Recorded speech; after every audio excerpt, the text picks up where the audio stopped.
तो हम कुंभ लगन वालों के लिए शनि की प्लेसमेंट के बारे में इस वीडियो में विचार कर रहे हैं और ये कुंभ लगन वालों के लिए सबसे पहली ही वीडियो रहेगी। इस वीडियो में प्रथम भाव के बारे में हम देखेंगे। प्रथम भाव में जैसे किसी का कुंभ राशि में ही शनि बैठा हो तो यहाँ शनि किस प्रकार के प्रभाव आप लोगों को दे सकते हैं। यहाँ देखिए, ये शनि अगर आपके चार्ट में स्थित है तो सस्योग का निर्माण करेंगे। शनि आपके चार्ट में 12वें भाव के भी स्वामी हैं, तो 12वें भाव से भी आपका कोई बहुत ही स्ट्रॉन्ग लिंक हो सकता है। जैसे कि शनि यहाँ बैठे हैं तो आप विदेश में सेटल हो सकते हैं, या फिर आपको ज़्यादा से ज़्यादा अपने स्वास्थ्य पर ध्यान देना पड़ेगा। आपका 12th हाउस से रिलेटेड कोई ऐसा कनेक्शन जिसमें आप कोई स्पिरिचुअलिटी से रिलेटेड काम कर रहे हैं, आप कोई ऐसी जगह पे अपना जॉब कर रहे हैं या अपनी ड्यूटी कर रहे हैं जहाँ पर आप बिल्कुल अकेले हैं, एकांत में हैं, तो ये थोड़ा-सा हम ये बोल सकते हैं कि अपने आप को ढूँढने की कोशिश या एक डिटैचमेंट यहाँ नज़र आ सकता है कभी-कभी। लेकिन यहाँ जो पॉजिटिव पॉइंट है ये निकल के आता है कि शनि अपने मूल त्रिकोण में बैठे हैं आपके लगन में। मूल त्रिकोण में होने के केस में कहीं न कहीं इस भाव का जो प्रभाव है वही आपको सबसे ज़्यादा देखने को मिलेगा लगन में शनि के होते हुए। अब देखिए, अगर यहाँ शनि वक्री हो जाए तो वो आपके किसी भी काम में डिले नहीं करेंगे, आपको हार्ड वर्किंग तो बहुत ही ज़्यादा बनाएँगे। इसके साथ ही आप जितना भी हार्ड वर्क करेंगे वो आपके लगभग काम आएगा। शनि का यहाँ होना आपको काफ़ी ज़्यादा मजबूत इच्छा शक्ति प्रदान करेगा। आपको लगभग हर काम को करने की अच्छी एबिलिटी प्रदान करेगा। यहाँ शनि हार्ड वर्किंग तो बहुत ही ज़्यादा बनाएँगे क्योंकि वो अपने नीच के घर पे भी दृष्टि डालेंगे आपके तीसरे भाव पे। इसलिए हार्ड वर्किंग आप होंगे ही होंगे, पर आप जितना हार्ड वर्क करेंगे उतना आपको रिज़ल्ट भी यहाँ मिलेगा। तो जो 12th हाउस के स्वामी हैं यहाँ शनि, 12th हाउस के स्वामी होने की वजह से अब 12th हाउस से रिलेटेड काम करना भी आपके लिए बहुत ज़्यादा आसान होने वाला है। शनि अगर यहाँ वक्री होकर बैठ जाते हैं तो वक्री होने के केस में शनि ज़्यादा अच्छा प्रभाव दे सकते हैं। इसके साथ-साथ वो आपके कार्यों में कभी भी डिले नहीं करेंगे और आप जितनी मेहनत करेंगे उतना आपको रिज़ल्ट भी मिलेगा। शनि यहाँ स्थित है तो जातक सेल्फ सेंटर्ड होगा। हालाँकि वो लोगों के साथ बहुत अच्छे से इंटरेक्शन में आएगा क्योंकि ये जो साइन है वो कालपुरुष के हिसाब से 11वें घर का साइन है। 11वें घर का साइन होने की वजह से ये लोग हमेशा अपने मनी मैटर्स पे बहुत ज़्यादा फोकस करके चलने वाले होंगे। लाइफ में बहुत ही सही दिशा में ऐसे लोग मूव करेंगे अपने आप को। इस प्रकार के जातक खुद के बल पे बहुत कुछ जीवन में करने में सक्षम होंगे। ये लोग अगर मेहनत करें अच्छे से और कोई भी प्रकार का बिजनेस करें या अपने करियर में कुछ भी स्पेशल करने को देखें, तो मकर लगन वालों की तुलना में ये कुंभ लगन वाले लोग ज़्यादा अच्छे से सक्सेसफुल हो सकते हैं और मान सम्मान और एप्रिसिएशन के हिसाब से भी यहाँ शनि काफ़ी बेटर रिजल्ट आपके लिए लेकर आएंगे। इस प्रकार का शनि आपके अंदर बहुत ज़्यादा लीडरशिप के गुण डेवलप करेगा। आप बहुत ही कैरियर फोकस्ड भी होंगे। इस प्रकार का शनि है तो थोड़ा ज़िद्दी ज़रूर बनाता है, लेकिन जो आपकी ज़िद होती है वो सही कामों के लिए होती है। लाइफ में हमेशा जो भी धन अर्जित करेंगे, मान-सम्मान अर्जित करेंगे या और भी कुछ चीज़ें आप अर्जित करेंगे, तो उसमें आपका ही सबसे बड़ा रोल रहेगा और आपके ऊपर ही उन चीज़ों को सहेज कर रखने की ज़िम्मेदारियाँ रहेंगी। शनि यहाँ सबसे पहले दृष्टि डालते हैं आपके तीसरे भाव पे। तीसरा भाव अब इनका वैसे तो नीच का घर है, लेकिन अगर शनि अपने मूल त्रिकोण से इस प्रकार की दृष्टि डालें तो हार्डवर्क तो वो करवाएंगे ही, लेकिन रिश्तों को लेके कहीं ना कहीं कुछ कुछ वो दिक्कतें भी कर सकते हैं। जैसे भाई बहनों के साथ, पड़ोसी रिश्तेदारों के साथ उतनी आपकी बनती नहीं है या उनसे थोड़ा मनमुटाव सा रहता है, पर ये आपके हार्डवर्क को सही दिशा में लेकर जाने वाले शनि हैं। इसलिए अब आपको ये पता रहेगा कि आपको कौन से समय क्या डिसीजन लेना चाहिए, किस तरीके से आप हार्डवर्क करें कि आपका हार्डवर्क पूरा का पूरा आपके काम में आए।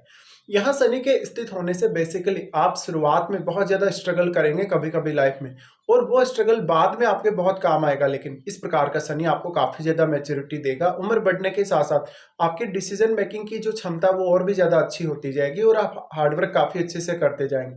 हालाँकि इस प्रकार का शनि है तो हमेशा लोगों के साथ मिलना, लोगों के साथ मिलके काम करना या लोगों को किसी भी प्रकार की आप गाइडेंस भी देंगे तो वो आपके फ़ेवर में ही रहेगा। शनि तीसरे भाव पे दृष्टि डालते हैं तो आपको लगभग पूरी ज़िंदगी या पूरी उम्र भर आपको मेहनत करने के लिए प्रेरित करते रहते हैं, आपको मोटिवेट करते रहते हैं, आपको वो एक तरीके का डेडिकेशन देते रहते हैं और हमेशा ही हर काम को आप कभी भी शॉर्टकट तरीके से नहीं लेंगे। हमेशा उसमें हार्डवर्क करना पसंद करेंगे और काफ़ी नैतिकता के पथ पे आप चलने वाले होंगे। इस प्रकार के जातक कहीं-कहीं बिज़नेस में ज़्यादा सक्सेसफुल देखे जा सकते हैं। अब यहाँ आपको देखना पड़ेगा शनि के साथ कोई भी अदर प्लैनेट बैठा है या नहीं। जैसे अगर शनि के साथ यहाँ पे कोई भी प्लैनेट जैसे जुपिटर बैठ जाते हैं, शुक्र बैठ जाते हैं या इवन बुध भी अगर बैठते हैं यहाँ पे, तो और भी ज़्यादा अच्छा प्रभाव रहेगा यहाँ शनि का। इसके साथ ही क्या वास्तव में यहाँ शनि वक्री हैं और वक्री होने के बाद यहाँ शनि के परिणाम काफी डिफरेंट हो सकते हैं। लेकिन देखिए, अगर राहु या केतु का कनेक्शन यहाँ शनि से बन जाए और शनि वक्री भी हो जाए तो शनि के फिर परिणाम बहुत ही ज्यादा डिफरेंट होंगे, बहुत ज्यादा अनएक्सपेक्टेड भी होंगे। क्योंकि राहु या केतु के साथ कोई भी वक्री ग्रह बैठता है तो फिर परिणाम राहु या केतु के अनुसार हो सकते हैं उस ग्रह के। इसलिए आपको उस केस में अलग तरीके से फिर विचार करना पड़ेगा। शनि फिर अपनी 7वीं दृष्टि डालेंगे आपके 7th हाउस पे। 7th हाउस पे जो दृष्टि डालेंगे ये आपके लिए सबसे अच्छी दृष्टि रहेगी इनकी कुल मिलाकर अगर देखा जाए।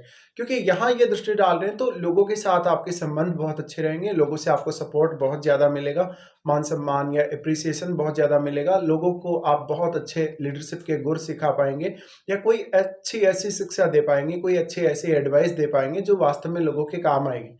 इस प्रकार का शनि आपको करियर वाइज बहुत ही किसी बड़े पद पे दिखाता है। अब आपके चार्ट में सूर्य का मजबूत होना ही उतना ही ज़्यादा महत्वपूर्ण है, क्योंकि इससे आपकी मैरिड लाइफ, आपके ओवरऑल स्टेटस या आपके मान-सम्मान पे फ़र्क ज़रूर पड़ेगा। तो सोशली आप कितने ज़्यादा पॉपुलर हैं या आप इंडिविजुअली कितना ज़्यादा खुद पे फोकस करते हैं, यहाँ जो शनि दृष्टि डालते हैं 7वें भाव पे वो डिसाइड करते हैं। इसके साथ-साथ पार्टनर के साथ आपका बेहद मनमुटाव ज़रूर देखने को मिल सकता है या फिर डोमेस्टिक लाइफ में आप उतना ज़्यादा कभी-कभी ध्यान नहीं देते। लेकिन आपका जो करियर वाइज़ है और जो लोगों के साथ जो आपका संबंध है वो बहुत ज़्यादा अच्छा देखने को मिलता है। इस प्रकार के जातक बहुत ही ईमानदार और बहुत ही डेडिकेटेड होते हैं अपनी लाइफ के प्रति। हमेशा इस प्रकार के जातक बहुत सारी अभिलाषाएँ, बहुत सारी इच्छाएँ लेकर चलेंगे और वो अपनी इच्छाओं को पूरा भी करेंगे अपने खुद के बल पे। इस प्रकार का शनि हो तो जातक काफ़ी ज़्यादा दूसरों की सहायता करने वाला होता है, काफ़ी वो पॉपुलर होता है अपनी सहायता करने या अच्छे से व्यवहार करने की प्रवृत्ति के कारण। लेकिन देखिए, फिर भी इस प्रकार का शनि आपको इंडिविजुअल लाइफ में बहुत ज़्यादा रिस्ट्रिक्शन दिखाता है। शुरुआत में आपके जीवन में बहुत ज़्यादा बाध्यताएँ रही होंगी, आपको काफ़ी ज़्यादा डिसिप्लिन में रहना पड़ा होगा, इवन आपकी एजुकेशन भी बहुत ज़्यादा डिसिप्लिन में हुई होगी। शनि का यहाँ बैठना दिखाता है कि जातक हमेशा दूसरों की केयर करेगा, दूसरों को वो ज़्यादा से ज़्यादा सपोर्ट करेगा अपनी तरफ से, मोटिवेट करेगा और लोगों को जहाँ भी लगेगा उस उनकी सहायता करने के लिए जातक उनके लिए हमेशा रेडी रहेगा। तो यही जो स्थिति है शनि की, वो आपको दूसरों के मध्य पॉपुलर बना देती है। शनि का 7वें भाव पे दृष्टि का डालना कहीं न कहीं पार्टनर के लिए उतना अच्छा नहीं है, पार्टनर के साथ बहुत ज़्यादा आपकी अपेक्षाएँ जुड़ी हो सकती हैं। इसके साथ-साथ अपनी संतान से, अपने घरेलू जीवन से भी आपकी काफ़ी सारी अपेक्षाएँ जुड़ी हो सकती हैं। इस प्रकार का शनि हो तो 12th हाउस से जुड़े काम करना आपके लिए और भी ज़्यादा आसान होता चला जाएगा समय के साथ-साथ। लेकिन 12th हाउस में जो ग्रह बैठा है उस ग्रह को ज़रूर देखिएगा, कुछ उस प्रकार के प्रभाव भी आपको जीवन में देखने को मिलेंगे। यहाँ शनि जब भी 7वें भाव पे दृष्टि डालते हैं तो किसी के साथ पार्टनरशिप करना आपके लिए कभी-कभी उतना बेटर होता नहीं है, क्योंकि आप बहुत ज़्यादा अनुशासन को फॉलो करके चलने वाले होते हैं और ज़रूरी नहीं है कि आपका सामने वाला जो पार्टनर है वो भी वैसा करेगा। इसी तरीके से मैरिड लाइफ पर भी इसका थोड़ा नेगेटिव इम्पैक्ट इसीलिए पड़ेगा। इसके साथ ही 7वें भाव में आप देखिएगा कोई प्लैनेट आपके स्थित है या नहीं, क्योंकि वो प्लैनेट यहाँ शनि पर डायरेक्टली प्रभाव डालेगा। लेकिन अब क्योंकि शनि अपने घर में है तो अपने घर में और अपने मूल त्रिकोण राशि में कोई भी प्लैनेट अगर बैठा हो तो उसको हम काफ़ी ज़्यादा स्ट्रॉन्ग मानेंगे। लेकिन शनि के साथ फिर भी अगर कोई ग्रह बहुत ज़्यादा क्लोज होके बैठा हो तो उसका इम्पैक्ट थोड़ा बहुत रहेगा ही रहेगा। 7वें घर में जो भी प्लैनेट आपका बैठा हुआ रहेगा वो भी शनि पर अपना प्रभाव अवश्य डालेगा, लेकिन युति वाले ग्रह की तुलना में उसका प्रभाव थोड़ा कम ज़रूर रहेगा। इसके साथ ही शनि का दृष्टि पड़ेगा आपके 10th हाउस पे। अब जब 10th हाउस पे इस प्रकार से शनि दृष्टि डालते हैं और जब ये स्कॉर्पियो साइन पे दृष्टि डालेंगे तो करियर में कुछ स्पेशल करने के लिए आपको आगे बढ़ाएंगे। इसलिए जातक ज़्यादा से ज़्यादा खुद के बल पे आगे चल के वो सफल होगा। करियर वाइज उसका जीवन लगभग 40 की एज के बाद ज़्यादा बेहतर देखा जा सकता है। कभी-कभी ऐसा आपको 35 की एज के बाद भी देखने को मिल जाएगा। शनि का यहाँ प्रभाव होने की वजह से जातक हमेशा सबको साथ लेकर चलने वाला होता है। वो बहुत ही ब्रॉड सेंस में काम करने वाला होता है। उसकी थिंकिंग बहुत ज़्यादा ऑप्टिमम लेवल की होती है। करियर में भी जातक के जो टारगेट होते हैं कुछ इसी प्रकार के होते हैं। तो एक बहुत ही ऑप्टिमम लेवल की थिंकिंग लेकर जातक चलने वाला होता है। अब मान लो अगर शनि के साथ यहाँ लगन में आपके बुध जैसा ग्रह बैठा हो या आपके शनि के साथ बृहस्पति जैसा ग्रह हो या यहाँ पे शुक्र जैसा ग्रह हो, तो इन ग्रहों से कुछ मदद आपको जरूर ही मिल सकती है आपके कैरियर और अन्य मामलों में, घरेलू मामलों में भी। इसलिए आपको शनि के साथ बैठा हुआ ग्रह को जरूर देख लेना है। इसके साथ साथ यहाँ आपके 10th हाउस में कोई भी ग्रह बैठा है तो हालांकि शनि का प्रभाव जरूर पड़ रहा है 10th हाउस पे, बट उस ग्रह का भी कहीं ना कहीं बहुत इंपॉर्टेंट रोल रहेगा अब आपके कैरियर में। तो इस प्रकार के कुछ प्रभाव शनि आपको प्रदान करेंगे जब भी आपके कुंभ लगन के चार्ट में वो लगन में ही स्थित होंगे।